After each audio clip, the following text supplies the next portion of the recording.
Today in this video we will study Dirichlet's integral. I will write the heading. We will study Dirichlet's integral.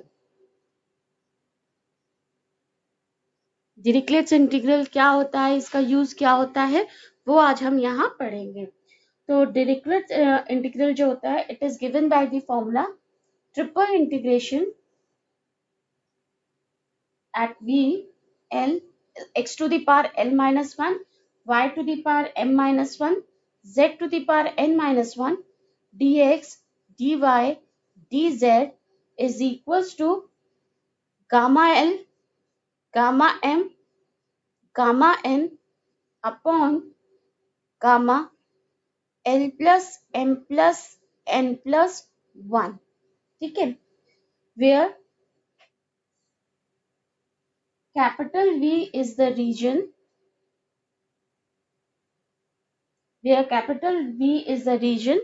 x is greater than equal to 0, y is greater than equal to 0, z is greater than equal to 0 and x plus y plus z is less than equal to 1.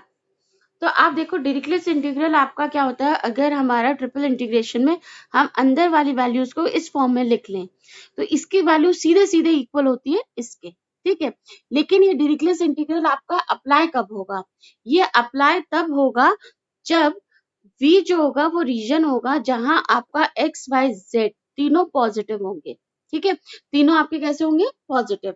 और x plus y plus z is less than equal to 1, या less than 1 होगा या equal to 1 होगा या less than equal to 1, दोनों होगा, तभी हम इस पर ये अप्लाई कर सकते हैं. ये कंडीशन जरूर होगी आपके क्वेश्चन में, तभी आप क्या है डिरिचलेट इंटीग्रल अप्लाई कर सकते हैं, अदरवाइज आप डिरिचलेट इंटीग्रल को अप्लाई नहीं कर सकते हैं. ठीक है, now let us do one by one numerical based on this.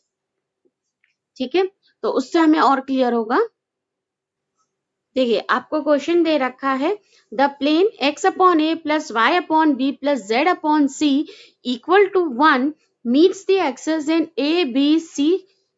Applied Dirichlet's integral to find the volume of the tetrahedron OABC. Also find its mass if the density at any point is k x y z. तो देखो आपको दे रखा है applied Dirichlet integral, मान लो ये ना भी दे रखा होता तो देखिए आपको एक्स वाई जेड की जो इक्वेशन है वो इक्वल टू 1 के फॉर्म में दे रखी है. तो हम यहीं से समझ जाएंगे अगर हमें इस फॉर्म में इक्वेशन दे रखी है then we can apply the Dirichlet integral. ठीक है, अब देखिए डिरिचलेट इंटीग्रल को सॉल्व करने का क्या तरीका होता है, हमेशा जो equation x plus y is equal to 1 या लेस देन 1 जो गिवन होती है वो चेंज फॉर्म में होती है. तो हम क्या करते हैं एक्स वाई और जेड के जो टर्म्स होते हैं उन्हें हम एक अदर वेरिएबल u v और w के बराबर मान लेते हैं. जैसे यहाँ हमने क्या माना, put x upon a is equals to u, तो x की वैल्यू कितनी हो गई हमारी au है ना, तो dx की वैल्यू क्या आ गई a du. x y upon v is equals to v, तो यहाँ से y की वैल्यू हो गई b इंटू v, dy की वैल्यू कितनी हो गई b dv और z अपॉन c हमने मान लिया w, तो यहाँ से z बराबर क्या हो गया सी डब्ल्यू, तो dz की वैल्यू कितनी हो गई सी डी डब्ल्यू. ठीक है, ये वैल्यू हो गई हमारी. अब हमारा जो वो होता है आपका वॉल्यूम किसका, इसका टेट्राहेड्रन, ये जो है ना tetrahedron O A B C, तो आप लिखोगे volume of tetrahedron O A B C is equals to, volume क्या होता है हमारा triple integration dx dy dz. ठीक है, जैसे एरिया हमारा क्या होता है dx double integration dx dy, volume क्या होता है triple integration dx dy dz dz dy dx, कैसे भी आप लिख सकते हैं. मैंने dx dy dz लिखा. अब dx की वैल्यू मैं यहाँ से पुट कर दूंगी, dy की वैल्यू मैं यहाँ से पुट करूंगी, dz की वैल्यू मैं यहाँ से पुट करूंगी, तो ये वैल्यू आ गई मेरी triple integration a du b dv c dw. ठीक है, यही वैल्यू आ गई हमारी. अब आपने यहां हम ले लेंगे where u plus v plus w is less than equal to 1. ठीक है, क्यों ये कैसे पता चला? क्योंकि हमने इसी की जगह तो u रखा, u प्लस वी प्लस डब्ल्यू इज इक्वल्स टू 1, यहीं से तो आ रहा है, तो n less than equals to 1 लिख दिया।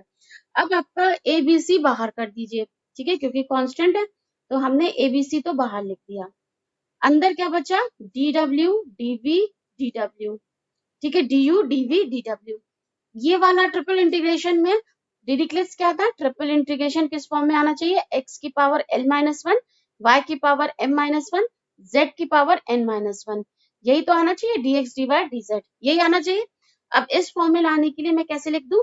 A B c triple integration, अब u की पावर 0 है तो 0 को हम कैसे लिख लेंगे? u की पावर 1 माइनस वन, v की पावर 1 माइनस वन, w की पावर 1 माइनस वन, और ये आ जाएगा आपका d U D we D W.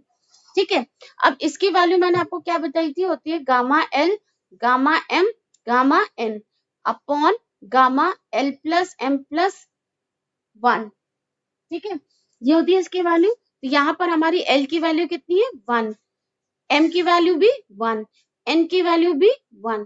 तो हम इसको कैसे लिख सकते हैं? A B c gamma 1 gamma 1 gamma 1 upon gamma 1 plus 1 plus 1 plus 1।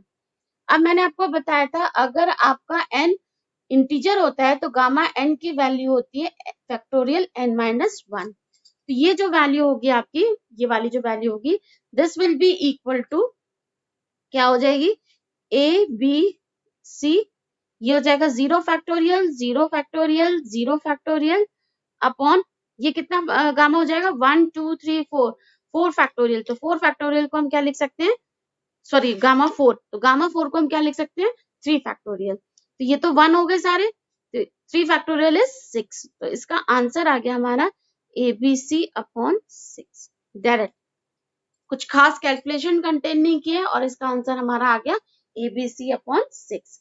अब हमने ये तो फाइंड कर लिया वॉल्यूम, हमें और क्या फाइंड करना है? इसका मास भी। ठीक है, तो हम इसी में इसका मास भी फाइंड करेंगे।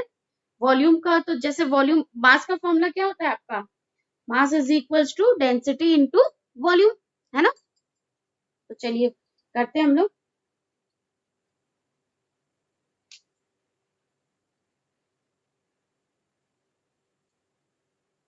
चलिए, हमने मास की वैल्यू लिख ली, फाइंड आल्सो इट्स मास। तो मास इज इक्वल्स टू हो जाएगा, क्या हो जाएगा? Density into volume. तो आप क्या लिख लोगे? ट्रिपल इंटीग्रेशन,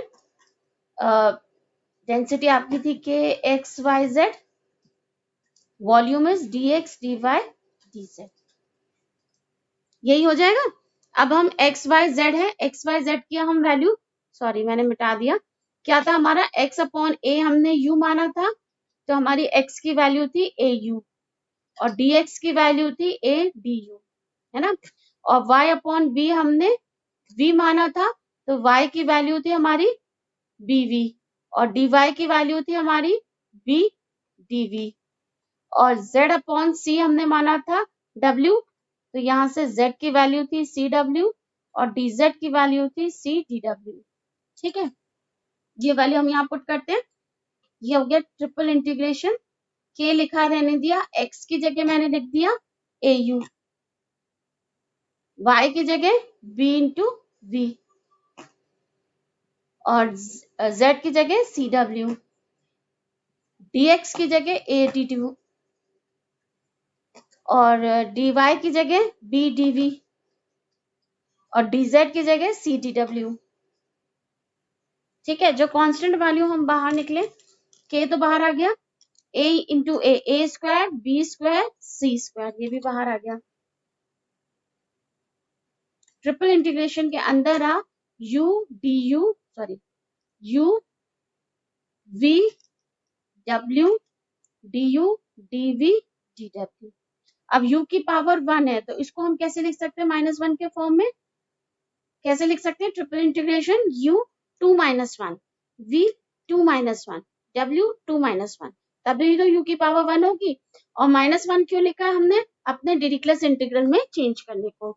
अब यहाँ l की वैल्यू ये हो गई, m की वैल्यू ये हो गई और n की वैल्यू ये हो गई। तो k a square b square c square gamma l 2 gamma m 2 gamma n 2 upon 2 plus 2 plus 2 plus 1। ठीक है, ये सिंपली हम क्या लिख सकते हैं, के ए स्क्वायर बी स्क्वायर सी स्क्वायर, 2 फैक्टोरियल है, 2 फैक्टोरियल को हम क्या लिख सकते, सॉरी गामा 2 है, गामा 2 को हम क्या लिख सकते हैं, 1 फैक्टोरियल अपॉन ये कितना हो जाएगा, 2 plus 2 plus 2 plus 1, 6 plus 1 7, 7 gamma, 7 gamma को हम क्या लिख सकते हैं, 6 फैक्टोरियल। ये तो 1 फैक्टोरियल 1 फैक्टोरियल 1 फैक्टोरियल तो आपके 1 होंगे, और 6 फैक्टोरियल आपका कितना हो जाएगा, this will be equal to k A square B square C square upon 720। 6 factorial की वैल्यू हो जाती है 720। So this will be your final answer. ठीक है, ये आपका फाइनल आंसर होगा इस क्वेश्चन का।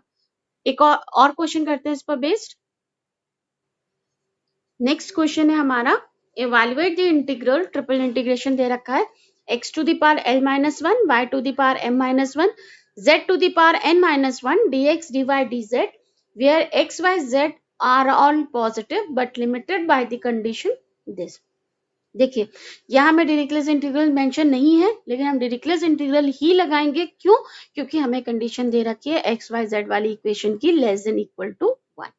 इस कंडीशन की वजह से हम क्या करेंगे, यहाँ पर डिरिचलेट इंटीग्रल लगाएंगे। फिर से वही होता है, जो हमें इक्वेशन दे रखी होती है लेस देन इक्वल टू 1, उसमें आपका एक्स और वाई जेड के टर्म थोड़े अलग अलग होते हैं, तो हम उन्हीं को यू वी और डब्ल्यू मानते हैं। तो हम किसको यू वी और डब्ल्यू मानेंगे, देखिएगा solution, let x upon a to the power p is equals to u। अब यहां से अगर हम x की वैल्यू निकालें तो क्या आ जाएगी, x is equals to a u to the power 1 upon p, और dx की वैल्यू आ जाएगी, dx की वैल्यू आ जाएगी आपकी 1 upon p a u to the power 1 upon p minus 1 du, यही आ जाएगी आपकी। ठीक है, और नेक्स्ट आ जाएगा आपका दूसरा, आप क्या मानोगे, y upon b to the power q is equals to v। तो यहां से आपको y की वैल्यू मिल जाएगी b v to the power 1 upon q। तो यहाँ से हमें dy मिल जाएगा b upon q v to the power 1 upon q minus 1 dv। इसी तरीके से हम मानेंगे z upon c to the power r is equals to w। तो z की वैल्यू मिल गई c w to the power 1 upon r, and dz value मिल गई हमें c upon r w to the power 1 upon r minus 1 dw। ठीक है, अब हम इस इंटीग्रल में ये वैल्यू पुट करेंगे जो हमें इंटीग्रल गिवन है। ठीक है, तो हमें इंटीग्रल क्या गिवन है, then triple integration x to the power l minus 1, y to the power m minus 1, z to the power n minus 1 dx dy dz is equals to, यहाँ आप ये हमेशा मेंशन करेंगे कि u plus v plus w is less than equal to 1। ठीक है, ये हमेशा मेंशन कर दीजिएगा, क्योंकि हम u v w की वैल्यू इन्हीं के आगे तो रख रहे हैं, तो हमें ये वैल्यू मिल जाती है।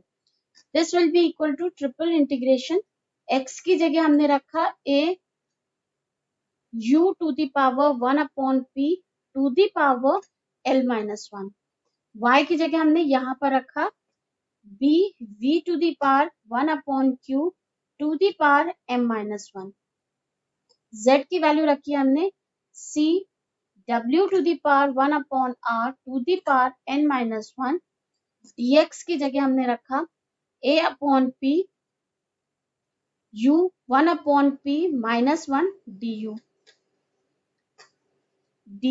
y की जगह हमने रखा b upon q v to the power 1 upon q minus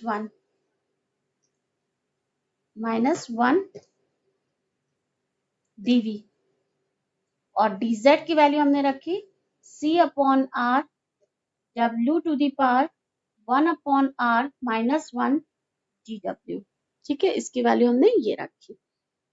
ठीक है, अब हम देखते हैं जो कांस्टेंट वैल्यू से बाहर लिखते हैं और वैल्यू लिखते हैं। देखो a की पावर l माइनस 1 होगी, और एक a की पावर यहाँ है l माइनस 1 प्लस 1 a की पावर l रह जाएगी। ए की पावर एल मैंने बाहर लिख ली, ऐसे हमारी बी की पावर एम हो जाएगी क्योंकि यहाँ भी बी है, ठीक है। और इसी तरीके से हमारी सी की पावर एन हो जाएगी, ऐसे अपॉन पी क्यू आर तो रहेंगे ही रहेंगे, है ना, अपॉन पी क्यू आर, ये तो रहेगा ही रहेगा। अब आया ट्रिपल इंटीग्रेशन, u की power 1 upon p to the power, देखो ऐसे सिंपल में लिख लेती हूँ, 1 अपॉन पी की पावर l माइनस 1, जब l मल्टीप्लाई हुआ तो u की पावर हो गई l अपॉन पी, माइनस 1 है तो ये हो जाएगी माइनस 1 अपॉन पी, और u की पावर ये भी है प्लस 1 अपॉन पी माइनस 1, ठीक है। तो ये और ये तो कैंसिल आउट हो गया, क्या बचा हमारा l upon p to the power minus 1, तो u की पावर तो हमारी बची l अपॉन पी माइनस 1, ये हटा दिया मैंने, ठीक है।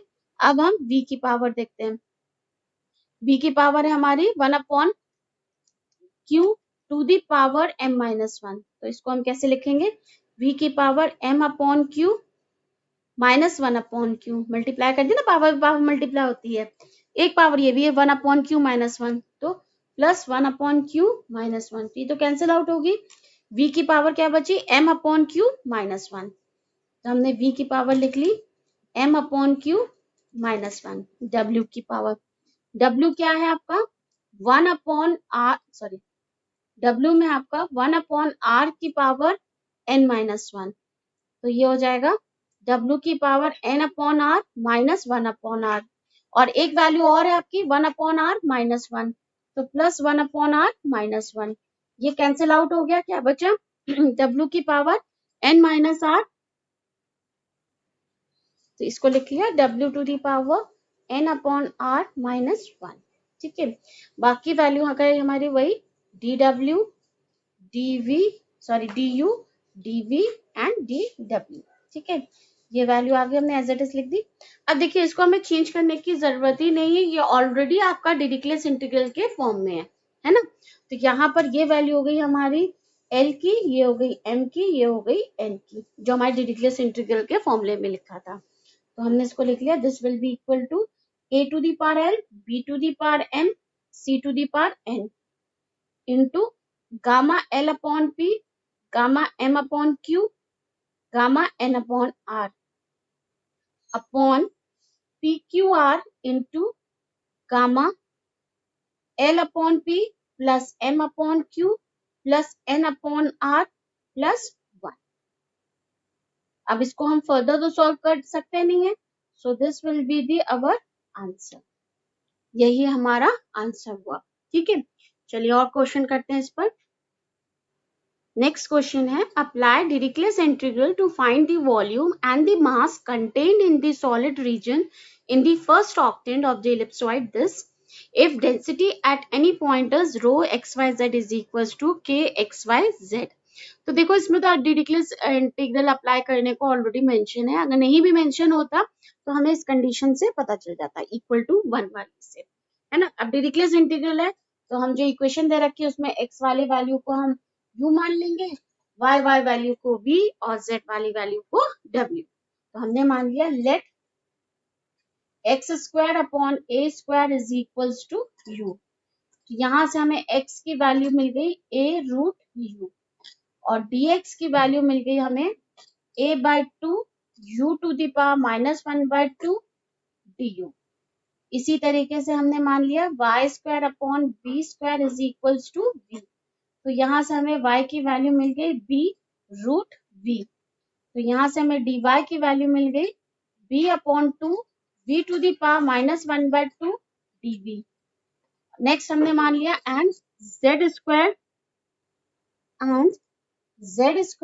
Plus upon c square is equals to w, तो यहाँ से z की वैल्यू मिल गई हमें c रूट w, तो यहाँ से हमें dz की वैल्यू मिल गई c by two w to the power minus 1 by two dw, ठीक है, ये हमें किसकी मिल गई dz की वैल्यू। अब हम लोग ये वैल्यू अप्लाई करेंगे अपने क्वेश्चन में, ठीक है। सबसे पहले हमें क्या फाइंड करना है, वॉल्यूम, है ना, फाइंड दी वॉल्यूम, सबसे पहले हमें फाइंड करना है वॉल्यूम, तो वॉल्यूम बराबर क्या होता है हमारा, volume is equal to triple integration dx dy dz, यही होता है। हम वैल्यू रख देते हैं dx dy और dz की, ठीक है। तो हमने जब वैल्यू रख दी अपनी dx dy dz की, dx की जगह हमने रख दिया a/2 u to the power -1/2 du, dy की जगह हमने लिख दिया b/2 v to the power -1/2 dv, और dz की जगह रख दिया c/2 w to the power -1/2 dw, ठीक है। हमने dx dy dz की वैल्यू रख दी। जो भी कांस्टेंट है उसको हमने बाहर लिख लिया। कांस्टेंट क्या आ जाएगा, a b और c, 2 into 2 into 2 8, ये बाहर आ गया। तो ये वैल्यू हमने बाहर लिख ली a b c अपॉन 8, ठीक है। उसके बाद u की पावर -1/2, तो u की पावर हम क्या -1 रखें कि -1/2 रखें, ये हो सकता है 1/2 -1, 1/2 -1 इज -1/2, है ना। ऐसी v की पावर हमने लिख दी 1/2 -1, w को लिख दिया 1/2 -1। आप ये समझ रहे हैं, u की पावर -1/2 को मैंने ऐसे रिप्रेजेंट कर रहा है अपने डिरिचलेट इंटीग्रल के फॉर्म में चेंज करने को, ठीक है। आगे ये ऐसे ही रहा du dv dw। यहाँ पर हमारी L की वैल्यू ये हो गई, M की वैल्यू ये हो गई और N की वैल्यू ये हो गई। ये हो जाएगा a b c अपॉन 8, ये आ जाएगी value gamma 1/2 gamma 1/2 gamma 1/2 upon gamma 1/2 plus 1/2 plus 1/2 plus 1। Gamma 1/2 की वैल्यू हमें पता है कितनी होती है, √π, है ना। और ये कितना हो जाएगा 1/2 प्लस 1/2 प्लस 1/2, ये हो जाएगा हमारा 3/2, 3/2 प्लस 1, है ना। गामा वाला फॉर्मूला लगा देंगे, gamma n plus 1 is n gamma n, ये तो हो जाएगा आपका a b c अपॉन 8 √π √π √π √π का होल क्यूब, तो √π का होल क्यूब कितना आ जाएगा, π√π, ठीक है।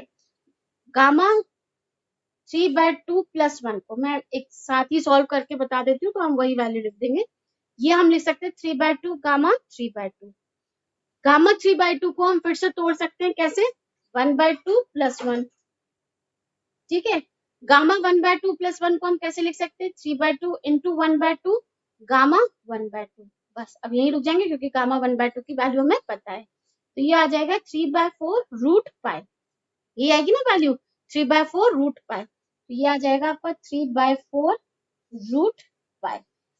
√π से तो √π कैंसिल आउट हो गया, ठीक है। और ये 4 आपका ऊपर चला गया, तो ये वैल्यू आ गई आपकी 4, वैल्यू ऊपर जाएगी और 2 से कैंसिल आउट होगी, या फिर आप यहीं पे कैंसिल आउट कर लो 2, 3 into 2 is 6, तो ये वैल्यू कितनी आ गई हमारी a b c pi upon 6, ठीक है। ये वैल्यू हो गई हमारी किसकी, वॉल्यूम की। ये तो आंसर हो गया हमारा वॉल्यूम का। अब हमें मास भी फाइंड करना है, तो मास की वैल्यू भी मैं यही फाइंड करती हूँ, यही आपको बताती हूँ कि मास की वैल्यू क्या होगी इसी question. Now the mass will be equal to, मैं यहाँ पर ही वॉल्यूम को ही रब करके मास लिख रही हूँ, ठीक है।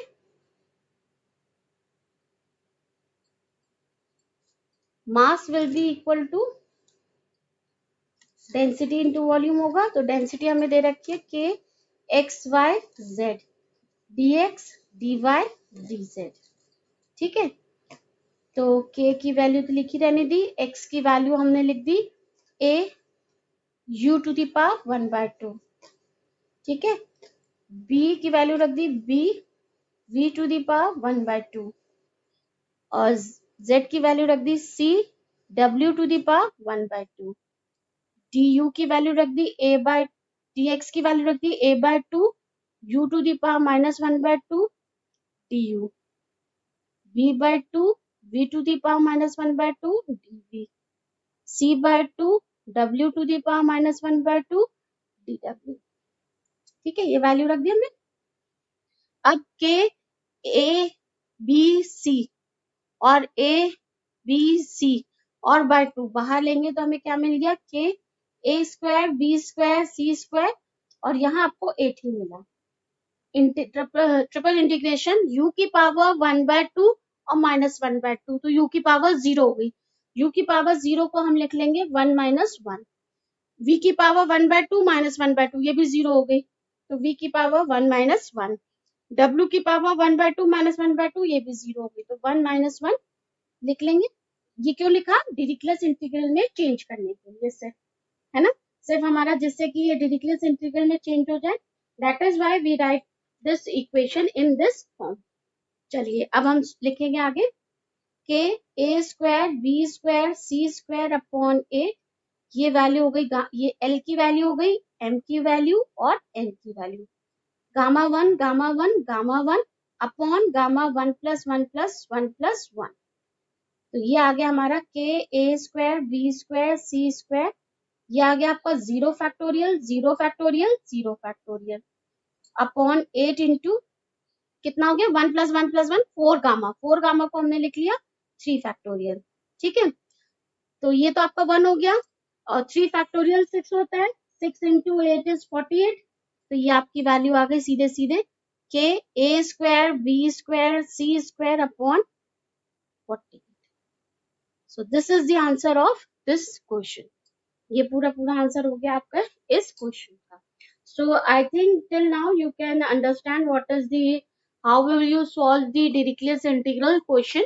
आपको कुछ नहीं करना है डिरिचलेट इंटीग्रल में, सबसे पहले तो आपको पहचानना है कि आपका जो गिवन क्वेश्चन है वो डिरिचलेट इंटीग्रल का है कि नहीं, तो वो आप कैसे पहचानते हो, ये इक्वल टू जो भी आपको इक्वेशन गिवन होगी, हमेशा डिरिचलेट इंटीग्रल वाले क्वेश्चन में आपको इक्वेशन गिवन होगी एक्स वाई जेड के फॉर्म में या एक्स वाई के फॉर्म में, एक्स वाई के फॉर्म में भी गिवन हो सकती है, तो वो हम डबल इंटीग्रेशन में ले लेते हैं, ठीक है, तो वो अगर इक्वल टू 1 या लेस देन 1 या लेस देन इक्वल टू 1 हो तो हम डिरिचलेट इंटीग्रल तुरंत अप्लाई कर लेते हैं। एक चीज और होती है, हमेशा जो एक्स वाई जेड का टर्म होता है वो एक्स वाई जेड के टर्म में नहीं सिंपल फॉर्म में होता है, कुछ ना कुछ चेंज फॉर्म में होता है, तो उसी चेंज फॉर्म को हम लोग को सब्स्टिट्यूट करना पड़ता है। एक्स वाले टर्म को हम u मान लेते हैं, y वाले टर्म को हम v मान लेते हैं और z वाले टर्म को हम w मान लेते हैं, और सिंपल हम x की वैल्यू फाइंड करते हैं, y की और z की in terms of u v w, फिर हम dx dy dz की वैल्यू फाइंड करते हैं in terms of du dv and dw, अपने डिरिचलेट अपने ट्रिपल इंटीग्रेशन में वैल्यू सब्स्टिट्यूट करते हैं, सब्स्टिट्यूशन के बाद हम उसको अपने डिरिचलेट इंटीग्रल के फॉर्म में तोड़ते हैं और फिर सीधे सीधे सॉल्व कर लेते हैं। सो अगर क्वेश्चन आता है डिरिचलेट इंटीग्रल का तो 10 नंबर का आता है, तो इसको अच्छे से समझ लीजिए, पढ़ लीजिए, कर लीजिए, इसके सारे क्वेश्चंस लगा लीजिए, क्योंकि ये 10 नंबर आपके पक्के रहेंगे और इसका क्वेश्चन आएगा ही आएगा, 10 नंबर का ही आएगा, ठीक है। ऑल द बेस्ट बच्चों।